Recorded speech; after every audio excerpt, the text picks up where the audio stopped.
Hello friends, good morning friends. आज हम लोग स्टैटिक्स में लेक्चर 3 के बारे में डिस्कस करेंगे। इससे लास्ट के लेक्चर में जो लेक्चर नंबर 5 था उस पे हम लोगों ने लामीस थ्योरम के कुछ क्वेश्चन के बारे में डिस्कस किया हुआ था। किसके बारे में? लामीस थ्योरम, लामी की प्रमेय। ओके, और उन्हीं के एप्लीकेशंस पर आज फिर हम लोग इसी लेक्चर में डिस्कस करेंगे। तो स्टार्ट करते हैं आज का लेक्चर और क्वेश्चन से स्टार्ट करते हैं हम लोग। क्वेश्चन ये है, 3 समतली बल। क्या लिखा हुआ क्वेश्चन में यहाँ पे नोट डाउन कर दे रहा हूँ। 3 समतली यानी कि कोप्लेनर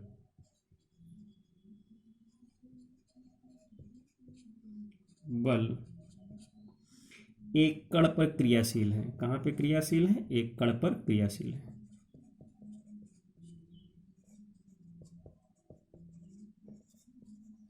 क्रियाशील है। और जो अब वहाँ पे लामीस थ्योरम में क्या था, जितने भी क्वेश्चंस हम लोग अभी स्टैटिक्स में करते आ रहे हैं उन सब में किसी न किसी पॉइंट पर, किसी न किसी कण पर जो होते हैं फोर्स एक्टिव होते हैं। और इस लामीस थ्योरम में एक विशेषता ये है कि इसमें क्या है, सारे बल जो हैं संतुलन की अवस्था में होते हैं, क्रियाशील संतुलन की अवस्था में। ओके, संतुलन में है। तो एक तो ये हो गए लामीस की, यानी इसका मतलब ये है कि यहाँ पे लामीस थ्योरम लगेगी। पहला बल, अब यहाँ पे क्या है, अभी तक जितने फोर्स, जितने भी क्वेश्चंस हम लोग करते आए हैं उसमें जो फोर्स के बीच में किन्हीं भी एंगल बिटवीन टू फोर्सेस वो क्या होता था, दिया रहता था। अब यहाँ पे एंगल का जो है मैग्नीट्यूड नहीं दिया है, बस यहाँ पे क्या डायरेक्शन दी हुई है। लिखा हुआ है पहला बल पश्चिम में, पहला बल कहाँ पे लग रहा? पश्चिम में। पश्चिम मतलब वेस्ट। ओके, दूसरा बल उत्तर पूर्व। दूसरा जो बल है उत्तर पूर्व का मतलब है नॉर्थ ईस्ट। ओके, बात समझ में आ रही होगी। तथा तीसरा बल और जो थर्ड बल है, तथा तीसरा बल साउथ में है। ओके, कहाँ पे है? दक्षिण में। यानी इतनी इतनी कोई भी अगर कण है, उस कण पे अगर इस तरीके से बल इस अलग अलग डायरेक्शन में लगे हुए हैं तो अब यहाँ पे ये कह रहा है पहला बल, यहाँ पे ये कह रहा है जो पहला बल है, पहला बल कितना है? 5 न्यूटन का। पहले बल की मैग्नीट्यूड कितना है? 5 न्यूटन। तो यहाँ पे कह रहा है कि जो बचे हुए रिमेनिंग फोर्सेस क्या है, फाइंड आउट करना है। तो अब यहाँ से हम लोग जो चीज़ें दी हुई हैं, बल कितने हैं? 3 बल हैं। तो यहाँ पे हम लोग क्या करेंगे, कोई अगर यहाँ पे एक पॉइंट है और अब ये कह रहा है कि अब यहाँ पे हम लोग ध्यान देने की कोशिश करेंगे कि जो पहला बल है वो क्या है, वेस्ट में है, यानी दैट मीन्स पश्चिम की दिशा में है।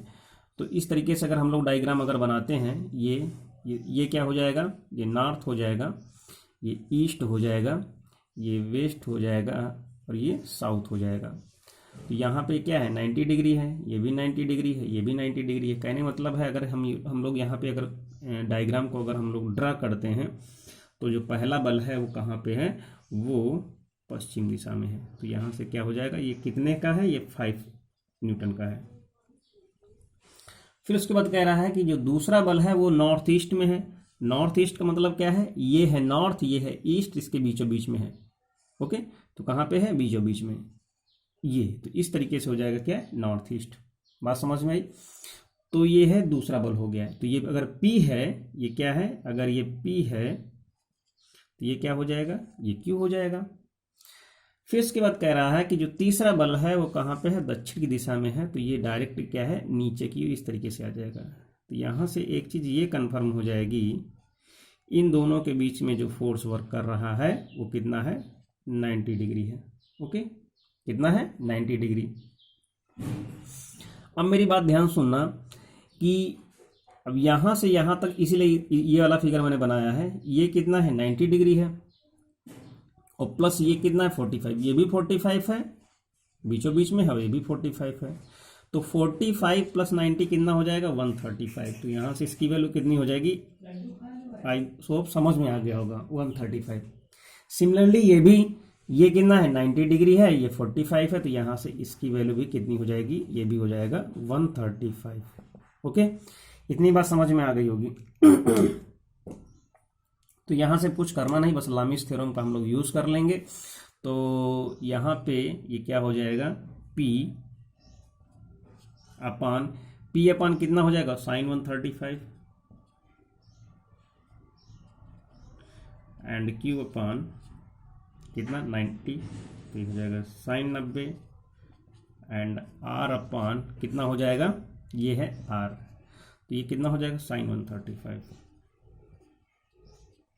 बस वैल्यूज रख देनी है। साइन 135 का मान जो होता है 90 प्लस 45, यानी जो है सेकंड क्वाड्रेंट में साइन पॉजिटिव होता है, इसलिए कितना हो जाएगा 90 को देख करके इस तरीके से लिखेंगे इसको हम। साइन 135 को हम लोग कितना लिख सकते हैं 90 प्लस 45। ओके, तो यहाँ से कितना हो जाएगा, ये cos 45 हो जाएगा। cos 45 की वैल्यू होती है 1/√2। तो यहाँ से P की वैल्यू दी हुई है, कितना दिया है 5 न्यूटन दिया है, तो यहाँ से कितना हो जाएगा 1/√2। और ये Q साइन 90 का मान 1 हो जाएगा। यहाँ से वैसे R की वैल्यू कितनी आ जाएगी 1/√2। तो दोनों एक बार इसको इक्वल कर देंगे, एक बार इसको इसके इक्वल कर देंगे। तो यहाँ से Q की जो वैल्यू आ जाएगी, वो Q की वैल्यू कितनी आएगी,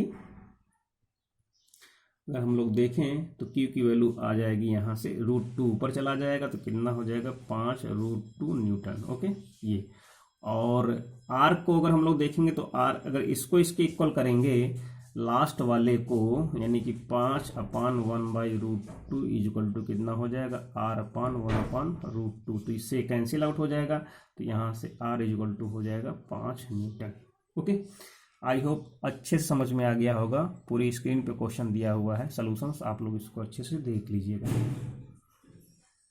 अगर किसी को कहीं पर भी कोई भी प्रॉब्लम होती है तो वो कमेंट बॉक्स में लिख सकता है। ओके, यहाँ पे हमें कुछ फार्मूलों की ज़रूरत होगी, तो हम लोग यहाँ पे उसको समझने की कोशिश करते हैं कि जो आगे हम लोग यूज़ करेंगे उनमें से कुछ कैलकुलेशन करके देखते हैं। बहुत ही सिंपल है। एक होता है साइन रूल, एक तो लामिस थ्योरम हम लोगों ने देखी थी, देख रहे थे, अभी कैलकुलेट कर रहे थे। अब यहाँ पे हम लोग क्या करते हैं, एक साइन जिसको हम लोग बोलते हैं ज्या सूत्र, साइन रूल, या साइन रूल भी बोलते हैं, साइन फार्मूला भी बोलते हैं। क्या होता है, अगर कोई भी त्रिभुज दिया हुआ है, ओके, ये क्या है, कोई भी त्रिभुज दिया है, ये है A, ये है B, ये है C, A के आगे A, B के आगे B, C के आगे ये C हो जाएगा। बात समझ में आई। अब यहाँ पे जो भी भुजा है उसके सामने की जो भुजा है वो क्या है, A upon sign A, B upon sign B, and C upon sign C।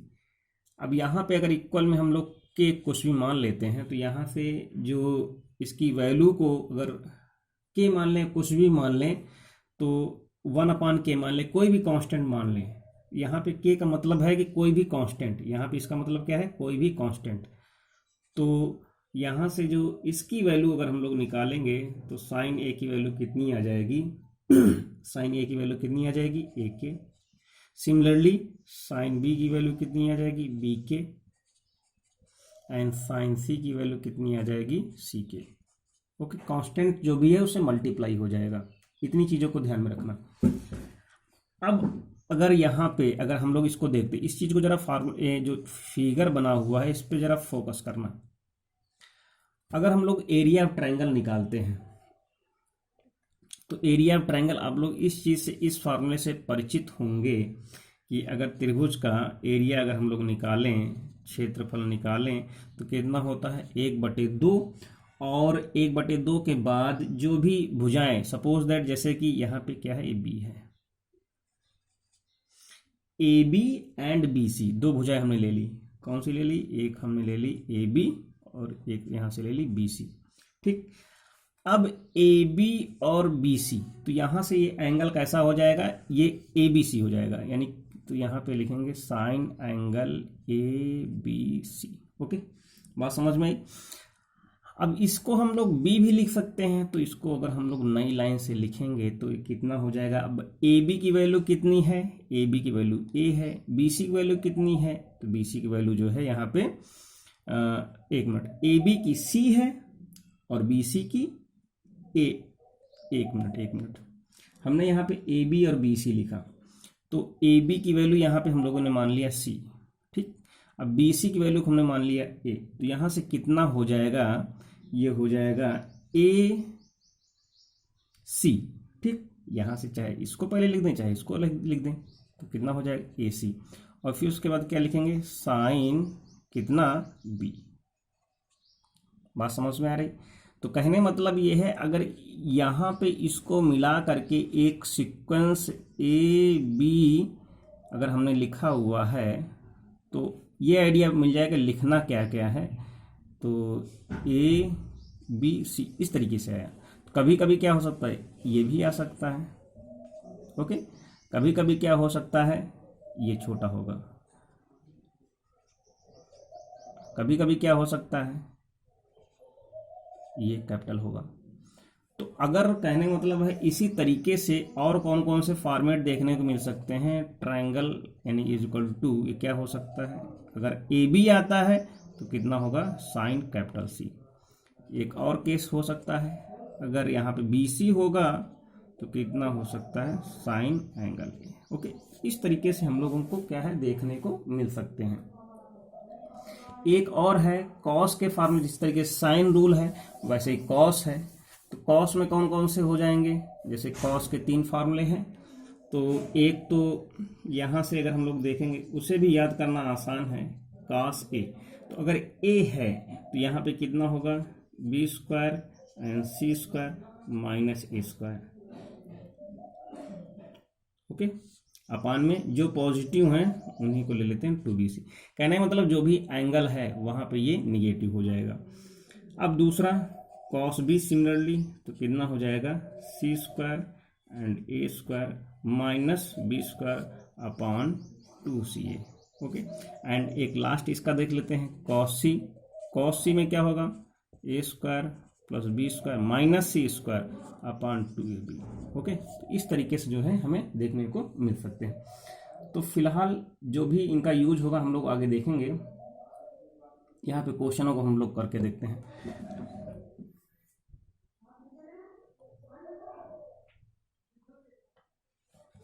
Question ये है, क्वेश्चन क्या है, क्षैतिज में स्थित, यानी क्षैतिज means horizontal,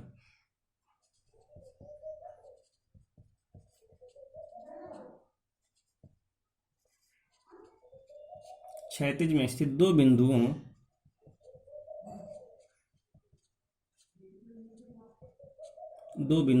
A and B के मध्य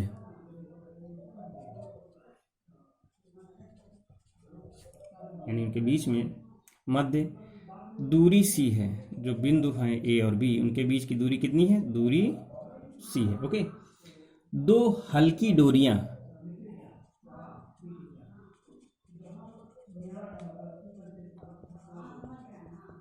कौन कौन सी हैं, AC व BC की लंबाइयां क्रमशः, लंबाइयां कितनी हैं, एक की B है और दूसरे की A है, ओके। और एक भार C, यानी कि एक भार है वो C पर लटकाया गया है, यानी C पर एक भार लटकाया गया है,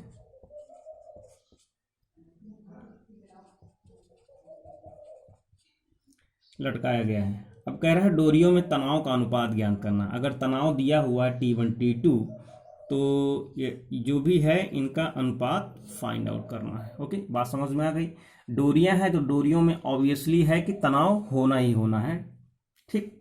तो फिलहाल इतना मैं अभी इसको आप लोग ध्यान से देख लीजिएगा। इसी के बेस पे ही मैं फिगर बनाऊंगा कह रहा है कि क्षैतिज, क्षैतिज मतलब इस तरीके से, एक ये होता है वर्टिकल और एक होता है क्षैतिज, दैट मीन्स हॉरिजॉन्टल।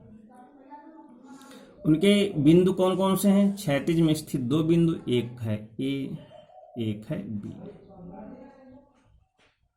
एक है ए, इसको मिला देते हैं ये, ओके, ए और बी, और उनके मध्य यानी यहां से लेकर के यहां तक की जो डिस्टेंस है वो कितनी है? वो सी है, ओके। फिर कह रहा है कि दो हल्की डोरियां AC, एक है AC यानी क्या है? सी पर भार है, तो सी पर भार इस तरीके से कुछ होगा, ठीक, ये सी है, और ये है तो AC है, ये है। अब इनमें जो है तनाव, एक ये अगर T1 है तो ये है T2, ओके।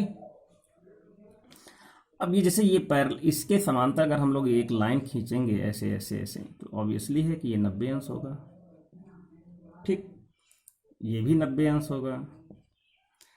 अब अगर इसका कोण अगर A है तो ये भी A होगा, और ये जो पूरा है ये क्या है? 90 प्लस A होगा। कितना होगा? 90 प्लस A। बात समझ में आई? ये 90 प्लस A होगा और ये 90 प्लस B होगा। बस इसी को हम लोग जो है लामीज थ्योरम अप्लाई कर देते हैं। अब यहाँ से इसकी लंबाई को हम लोग अगर चाहें तो B के सामने वाली ये लंबाई कितनी हो जाएगी? B हो जाएगी, ये A हो जाएगी, ठीक। तो यहाँ से कहने मतलब C स्क्वायर को हम लोग कैलकुलेट कर सकते हैं, अगर, क्योंकि अगर ये दिया हुआ है तो इसको भी वेरीफाई कर सकते हैं कि ये 90 अंश है कि नहीं है, नहीं भी है तो किस तरीके से बिहेव करेगा। तो लामीज थ्योरम हम लोग यहाँ पे लगाते हैं। तो लामीज थ्योरम अगर हम लोग लगाएंगे तो क्या होगा इसका सीन? तो क्या होगा? सबसे पहले T1, ओके, अपान में T1, ये है T1। अब इसके अपान में क्या है? ये वाला एंगल आएगा, यानी कि 90 प्लस B, साइन 90 प्लस B।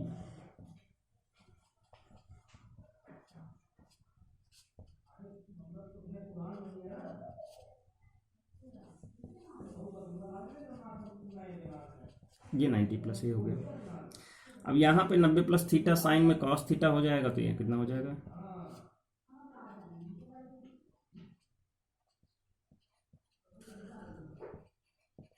कॉस ए हो जाएगा।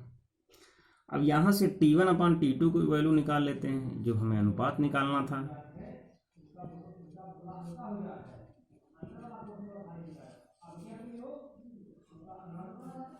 ठीक, अब यहाँ से cos B की वैल्यू जो भी हमने फार्मूला, अब इस फिगर को साफ कर देते हैं, जो भी जरूरत होगी दोबारा अगर होगी दोबारा भी इसको हम लोग बना सकते हैं, क्योंकि इसी के बेस पे आगे हम लोग सॉल्व करेंगे।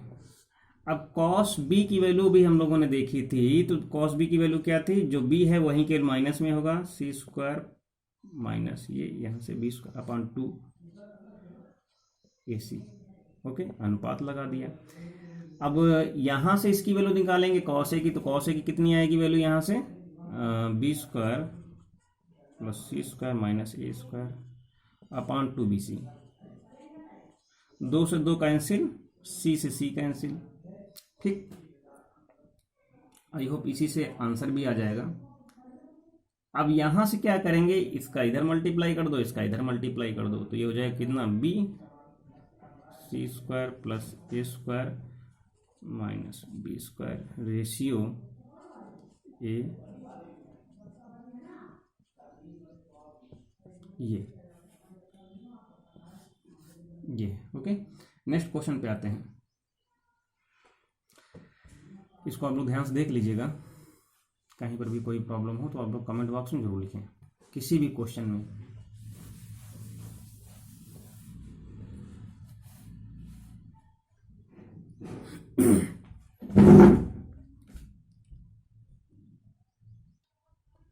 इससे पहले जो क्वेश्चन था बिल्कुल उसी के बेस पे एक क्वेश्चन यहाँ पे है। कह रहा है कि एक ACB रस्सी है, कैसी है? ACB रस्सी है, उसको B से फोल्ड कर दिया जाए। तो जैसे कि इस तरीके से कोई रस्सी है, यहाँ पे C है, उसको फोल्ड कर दिया जाए, इस तरीके से मोड़ दिया जाए, एक इधर मोड़ दिया जाए, एक इधर मोड़ दिया जाए। तो ACB क्या? एक रस्सी है जिसके सिरे यानी दो सिरे हैं A और B क्षैतिज बिंदु पर जो है बंधे हुए हैं। एक रस्सी है, उसके दो सिरे हैं, तो यहाँ से एक ये सिरा है और एक ये सिरा है, इसको हम लोग ए नाम दे देते हैं, इसको हम लोग बी नाम दे देते हैं। ओके, और रस्सी ऐसी भी है, क्षैतिज पर जो है 2 बिंदुओं पर बंधे हैं, तो इनको हम लोगों ने बांध दिया। ठीक, बिंदु सी पर एक भार लटका हुआ है, तो बिंदु सी एक हम लोग बना लेते हैं, क्योंकि रस्सी ही है तो इस तरीके से ये जो होगा ये भार हो जाएगा। ओके, ये भार हो जाएगा, इस पे लटका हुआ है, तो ये हो गया डब्लू। ठीक, और रस्सी सी ए पर तनाव, अब जैसे ये है सी है तो ये क्या हो जाएगी, सी ए हो जाएगा, तो ये हो गया, इस पर T1 या कुछ भी मान सकते हैं, ये T1 हो गया, और इसको मानने की जरूरत नहीं है क्योंकि हमें केवल T1 CA पर ही तनाव फाइंड आउट करना है। तो इसके सामने की भुजा ये C हो जाएगी। ओके, और इसके सामने की भुजा ये B हो जाएगी, और इसके सामने भुजा A हो जाएगी। ठीक है, तो यहाँ से हम लोग क्या करेंगे, लामिस की थ्योरम को केवल 2 कंपोनेंट में ही निकाल सकते हैं। अगर हम चाहें तो अगर तीनों में अगर कुछ ना कुछ दिया हुआ, फोर्सेस दिए हुए हैं या तनाव दिया हुआ है, उस पर भी काम कर सकते हैं, लेकिन जब 2 पे किया है तो केवल 2 पे, एक W है एक T1 है। तो यहाँ पे हम लोग क्या करेंगे, लामिस थ्योरम यूज़ करेंगे, तो क्या हो जाएगा, एक तो T1 अपान कितना हो जाएगा। अब इनके एंगल के बारे में बात कर लेते हैं, तो यहाँ पे अगर ये क्या है 90 हो जाएगा, और ये क्या हो जाएगा 90 प्लस B हो जाएगा, और ये 90 प्लस A हो जाएगा। तो यहाँ से इसमें कोई प्रॉब्लम नहीं, इतना तो हमको समझ में आता ही है कि एक 90 प्लस B होगा और एक 90 प्लस A होगा। ठीक, तो यहाँ से कितना हो जाएगा, ये साइन 90 प्लस B is equal to W।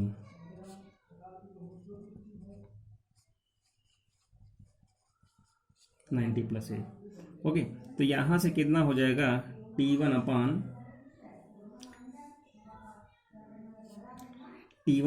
ये कितना हो जाएगा, कॉस B हो जाएगा। ठीक, अब यहाँ पे इस वैल्यू को हम लोग कितना लिख सकते हैं,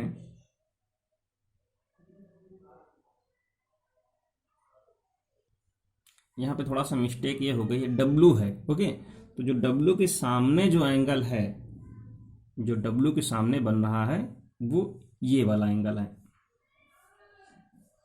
तो ये जो एंगल होगा ये क्या है, C है। तो यहाँ पे 90 प्लस A नहीं होगा, यहाँ पे कितना होगा, साइन C हो जाएगा। तो ये हो गया कितना, W अपान साइन C।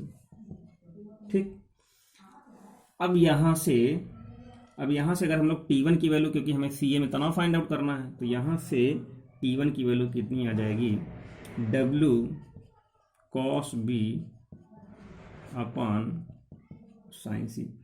अब cos B की वैल्यू सब्स्टिट्यूट कर देंगे, तो कितना हो जाएगा, W cos B की वैल्यू कितनी थी, C square plus A square minus B square upon कितना, 2CA, और यहाँ पे साइन C। ओके, अब यहाँ से इतनी बात तो सही समझ में आई। अब यहाँ से साइन C की वैल्यू अगर हम लोग अभी देखें, तो इससे पहले जिसके बारे में हम लोगों ने जिक्र किया हुआ था कि जो एरिया होता है, अगर हमने बहुत सारे ट्रायंगल निकाले थे जहाँ पे साइन C आ रहा था, उसको हम लोग क्या करेंगे, यहाँ पे सब्स्टिट्यूट करेंगे, तो कितना हो जाएगा, 1/2 C आएगा, तो ए बी होगा, यहाँ पे ये कितना होगा, साइन C। तो यहाँ से साइन C को अगर हम लोग निकाल लेते हैं, तो साइन C इक्वल टू कितना होगा, 2 एरिया अपान में ए बी।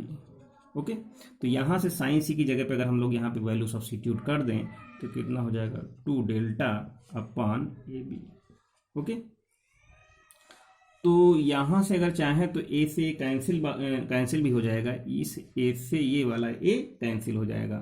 तो इसको हम लोग लिख कैसे सकते हैं, अगर हम लोग ध्यान से देखें तो इसको हम लोग कितना ले सकते हैं, इसको हम लोग कितना ले सकते हैं, तो ये B ऊपर चला जाएगा तो WB हो जाएगा, तो ये कितना होगा, WB। ओके, और ये हो जाएगा कितना, C स्क्वायर ये, और अपान में 2 जा 4, 4C डेल्टा या 4 डेल्टा, ये हो जाएगा कितना, T1। यही हमारा रिक्वायर्ड रिजल्ट है। ओके, आई होप समझ में आया होगा। नेक्स्ट क्वेश्चन पे आते हैं।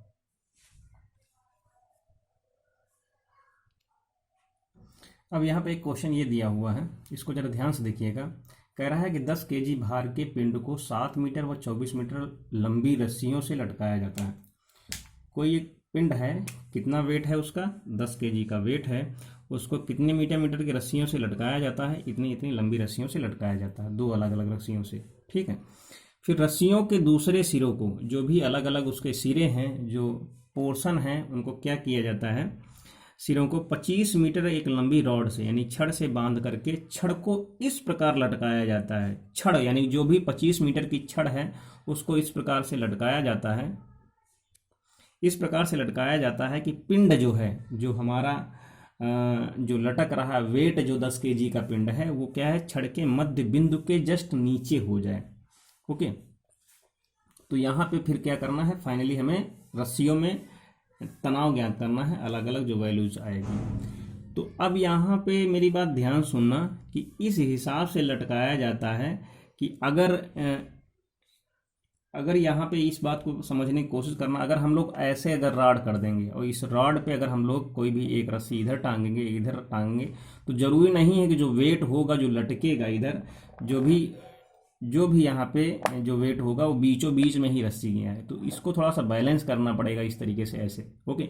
तो रस्सी को हमें जो रॉड है, रॉड को इस शेप में टांगना है, एक यहाँ से रस्सी टांगेंगे, एक यहाँ से रस्सी टांगेंगे, जिससे कि यहाँ से मिड पॉइंट पे आने की कोशिश करें। ओके। आई होप समझ में आ रहा होगा आप लोगों को। तो यहाँ से कुछ ऐसा फिगर बनेगा, कहने मतलब ये है कि ये रॉड ऐसी हमारी होगी, ये क्या है, रॉड है, और ये रॉड कितनी है, 25 मीटर की है।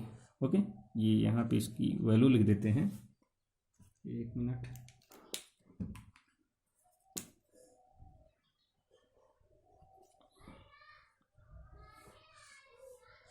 ये क्या है, रॉड है, इसकी लेंथ कितनी है, ये 25 है।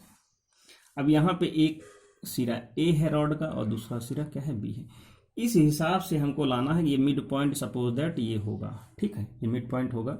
तो ऐसे हमको लाना है कि एक इस तरीके से पोर्शन में आ जाए और ये इस तरीके से आ जाए, ये ठीक। तो यहाँ से अगर ऐसे लटकेगा, ये क्या है, दूसरा सिरा है, तो ये मिड पॉइंट में लटकेगा जा करके ऐसे, है ना। तो ये मिड पॉइंट में ऐसे ऐसे आने की कोशिश करेगा, तो यहाँ पे क्या है, ये सी हो जाएगा।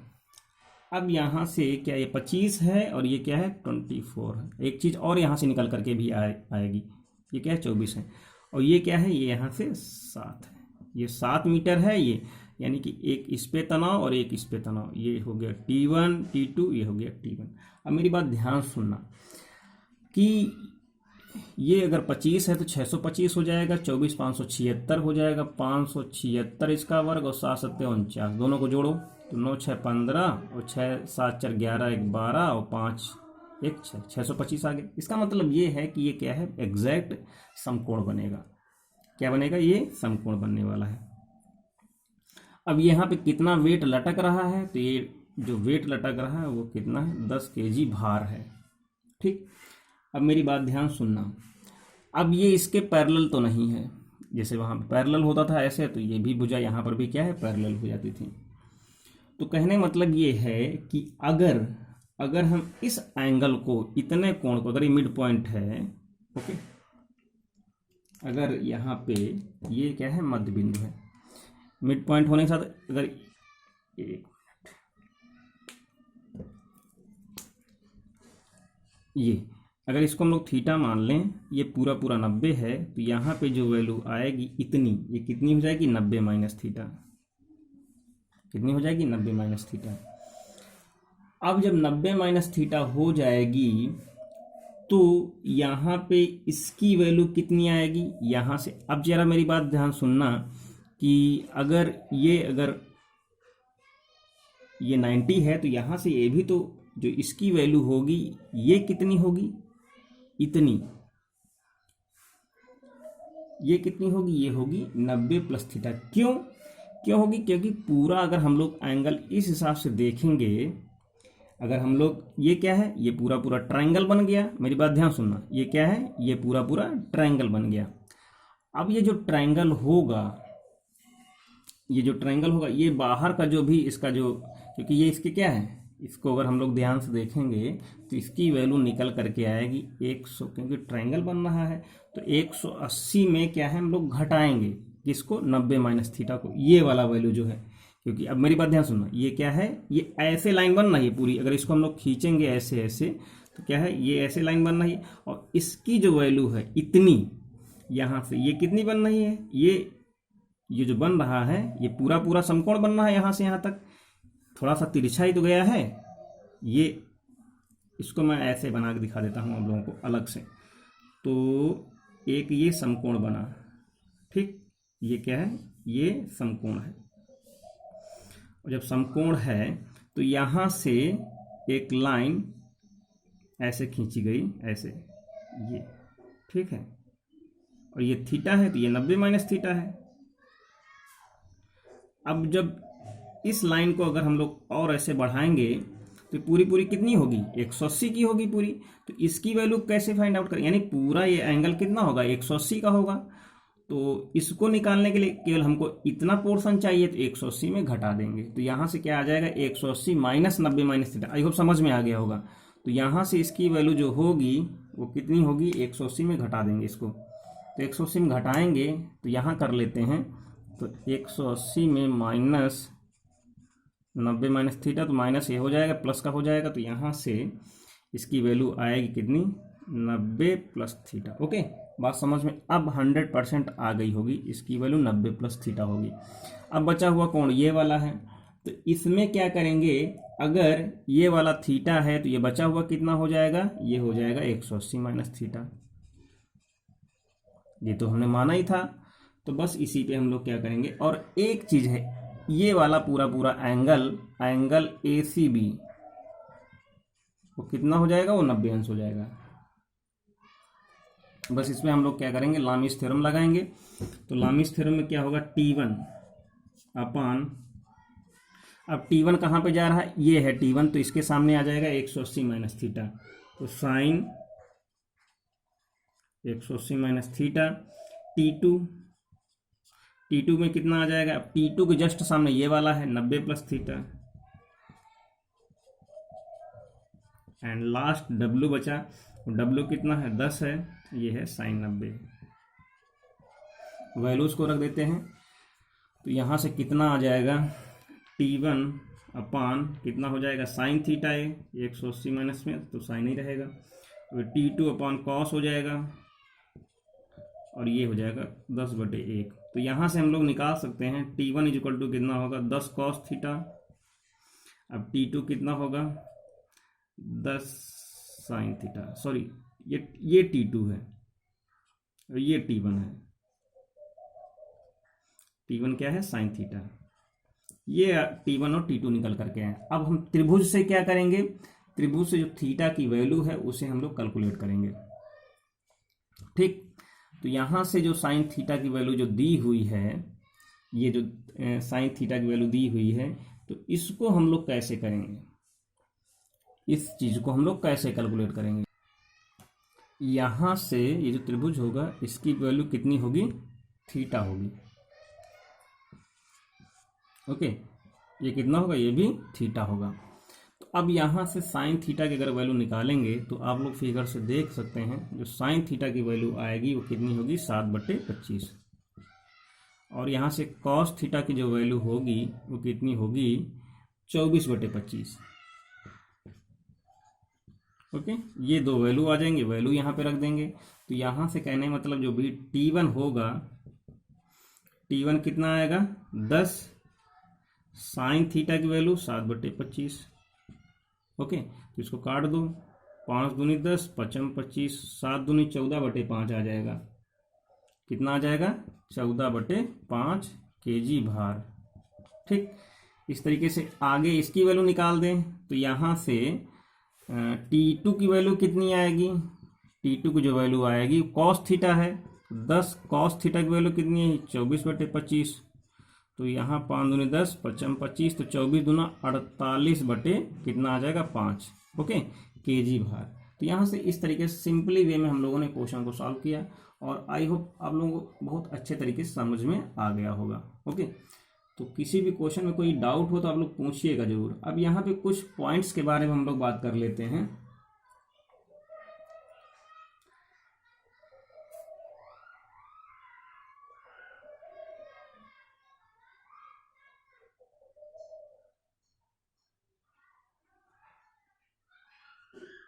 सबसे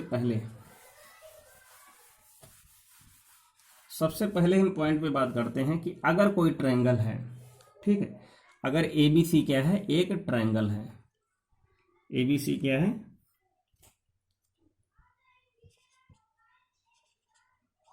ABC एक ट्रायंगल है, ठीक, और OA OB क्या है, OA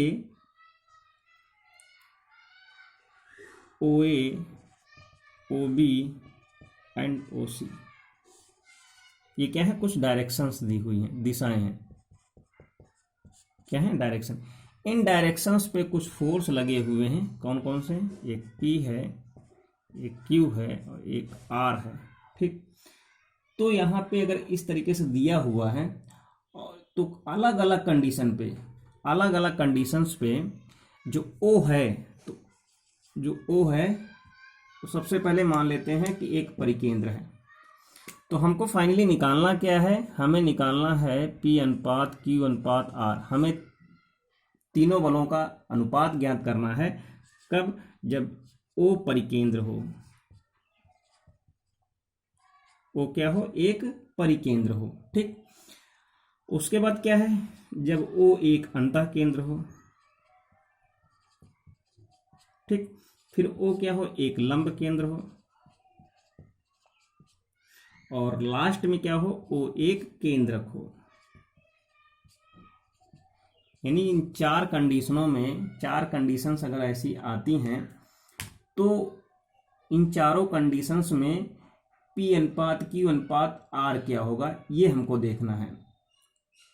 तो सबसे पहले हम लोग क्या करेंगे, सबसे पहले हम लोग क्या करते हैं कि अगर O परिकेंद्र है, O क्या है, परिकेंद्र है, यानी कि जो ट्रायंगल है, परिकेंद्र का मतलब है कि चारों ओर, यानी ABC जो होगा, ABC जो त्रिभुज होगा वो क्या है, एक सेंटर में होगा। कैसा होगा, इस तरीके से कुछ सीन बनेगा, मेरी बात ध्यान सुनना। परिकेंद्र यानी कि जिसको बोलते हैं सरकम सेंटर। सरकम सेंटर में क्या होगा कि जो त्रिभुज होगा हमारा, इस हिसाब से होगा, ये क्या है, सर्कल है, और ये त्रिभुज है, और ये यहाँ पे सेंटर है, और ये इस तरीके से दिया हुआ है, ठीक। इसको थीटा मान लेते हैं।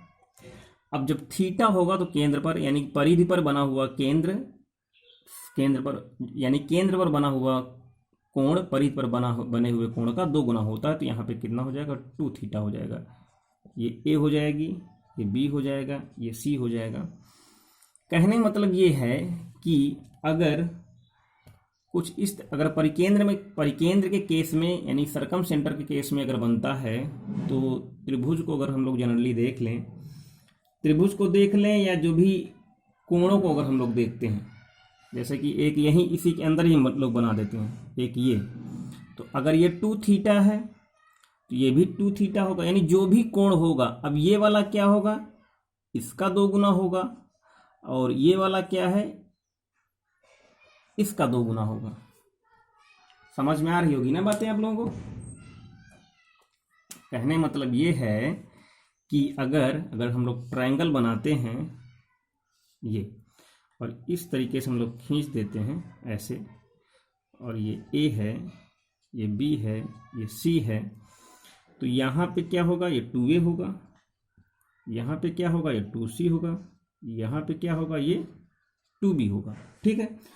तो क्या होगा, अगर लामिस थ्योरम लगाते हैं तो कितना होगा कि इस पे जो एंगल बन रहा है, ये वाला जो एंगल होगा, ये क्या है, इस पर P काम कर रहा है, और इस पर क्या काम कर रहा है, ये Q काम कर रहा है, और इस पर कौन सा काम कर रहा है, ये R काम कर रहा है। तो यहाँ से कितना होगा, P upon sign 2A, okay, Q upon sign 2B and R upon sign 2C, इस तरीके से आ जाएगा। कहने मतलब है, इन केस ऑफ सरकम सेंटर जो रेशियो होगा साइन 2A अनुपात साइन 2B अनुपात साइन 2C, ये आ जाएगा रिजल्ट।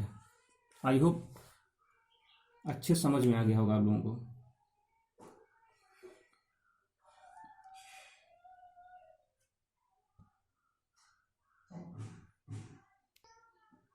अब अगर यहाँ पे अंतः केंद्र की बात अगर हम लोग करते हैं तो इसको भी जरा ध्यान से देख लीजिएगा। अंतः केंद्र, तो अंतः केंद्र में क्या होगा, उनके एंगलों का बाइसेक्टर करेंगे। जैसे कि ये है, क्या है, ये एक ट्रायंगल है, बस ट्रायंगल एक बड़ा सा बना लेते हैं, उसे समझ में आ जाएगा आप लोगों को। ये है ए, चल क्या मेरा, एक मिनट,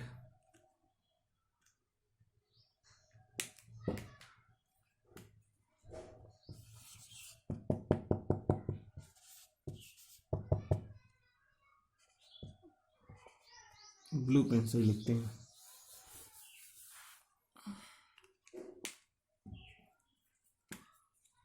ये एक बड़ा सा ट्रायंगल बनाते हैं, ये ओके। ये यहाँ पे ए है, ये बी है, और ये क्या है, ये सी है। अब यहाँ से एक ये, एक ऐसे इधर जाएगा और एक ये ऐसे जाएगा। अब ये क्या है, ये a/2 है, ये भी a/2 है, ये क्या है, b/2, ये क्या है, c/2। मेरी बात ध्यान सुनना।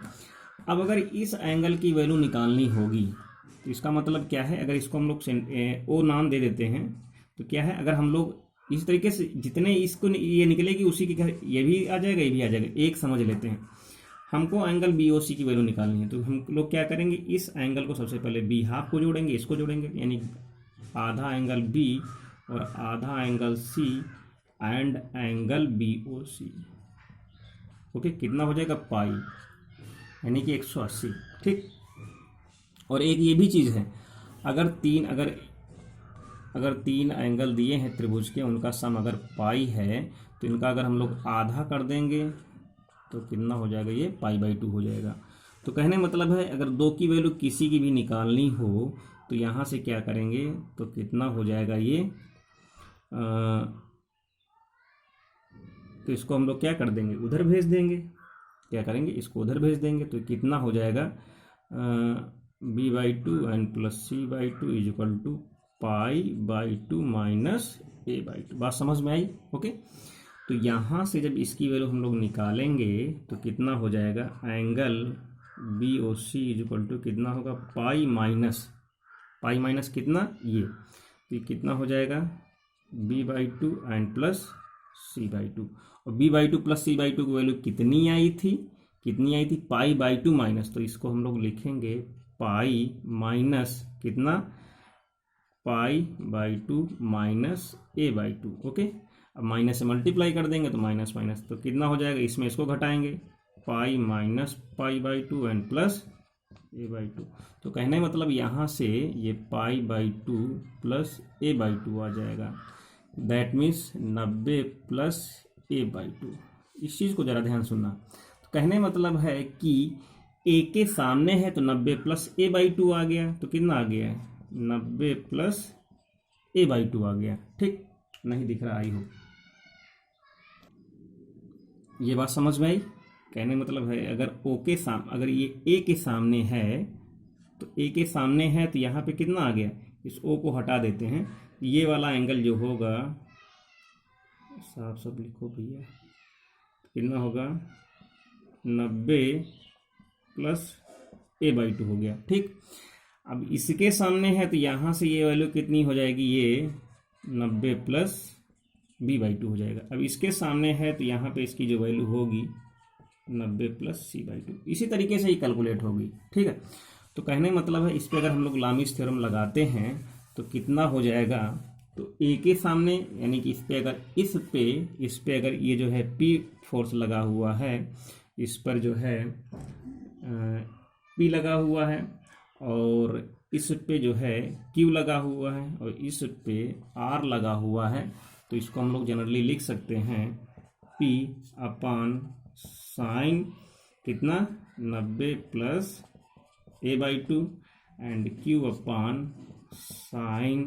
90 plus b/2 and R/sin 90 plus c/2।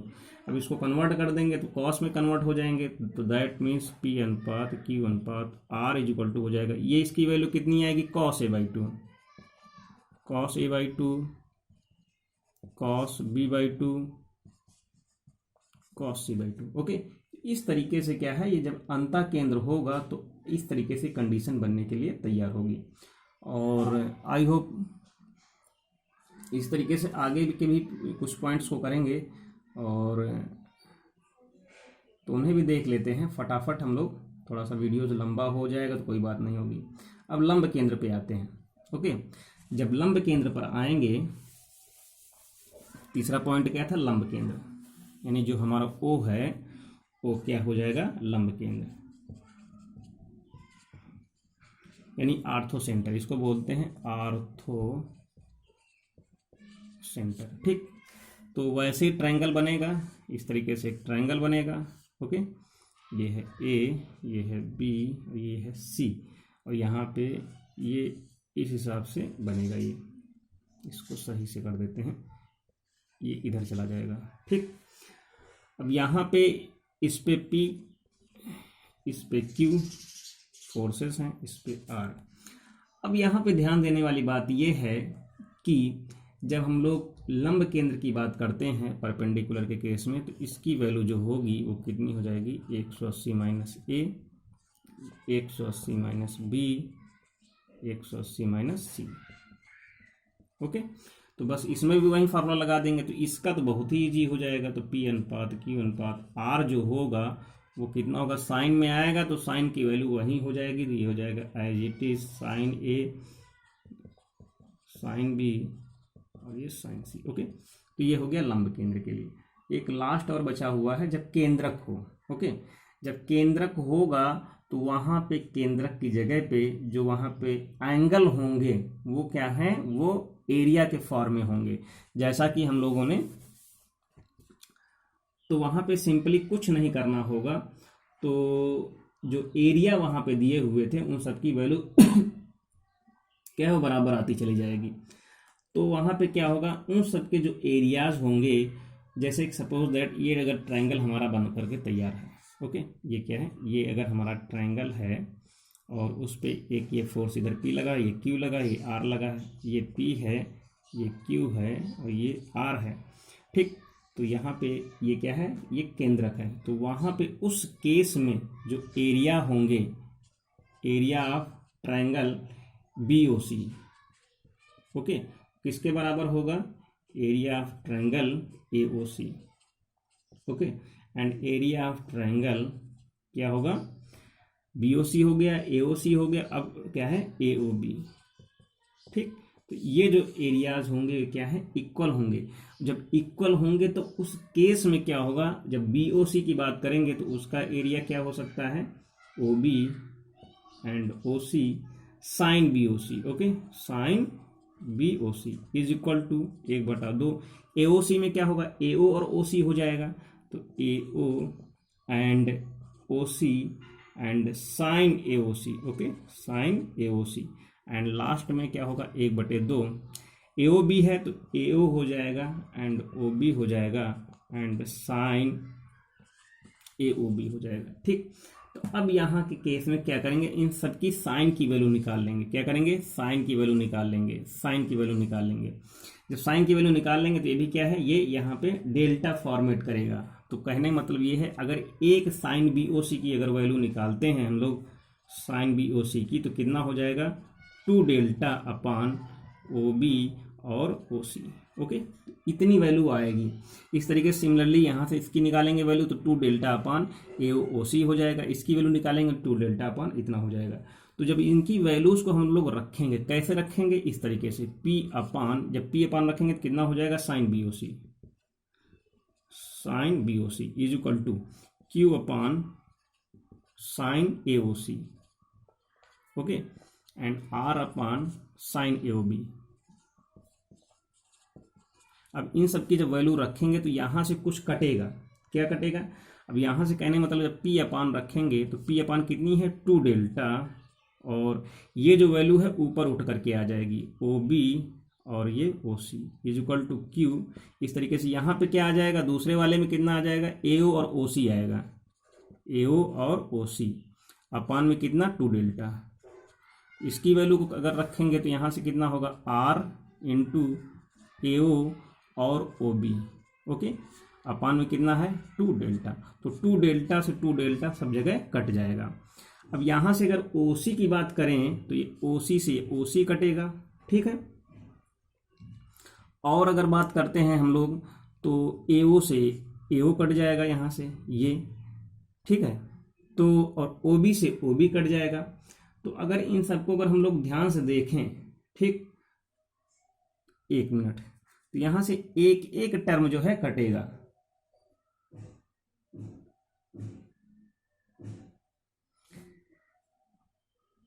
एक मिनट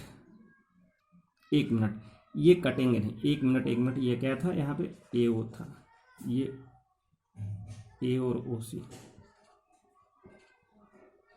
ओके, ये है ओ सी।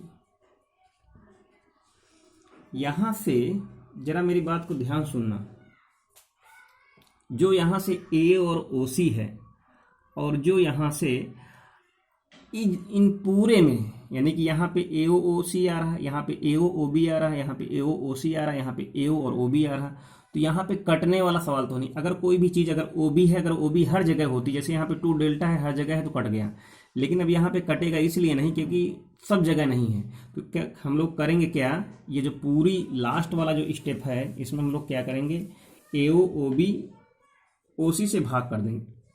किससे भाग करेंगे हम लोग, ए ओ, या ऐसे लिख सकते हैं ओ ए ओ बी ओ सी से भाग करेंगे। जब भाग करेंगे तो लास्ट में फाइनली हम लोग को क्या मिलेगा, P upon O A Q upon O B and R upon O C. तो यहाँ से पी अनुपात क्यू अनुपात आर जो आएगा, ओ ए अनुपात ओ बी अनुपात ओ सी, ये इस तरीके से रेशियो में हम लोग क्वेश्चन सॉल्व हो जाएगा। आई होप समझ में आ गया होगा, समझने की कोशिश अगर की होगी आप लोगों ने। आई थिंक जितनी भी चीज़ें मैंने समझाने की कोशिश की हैं सब लोग, सारी चीज़ें आप लोगों की समझ में आई हुई होंगी। एंड आई होप आप लोगों को लेक्चर जो है अच्छा लगा होगा। तो वीडियोज़ को लाइक करते रहें, शेयर कर दीजिएगा, और अच्छा लगता है चैनल तो सब्सक्राइब जरूर कर लीजिएगा। Okay, thank you, take care.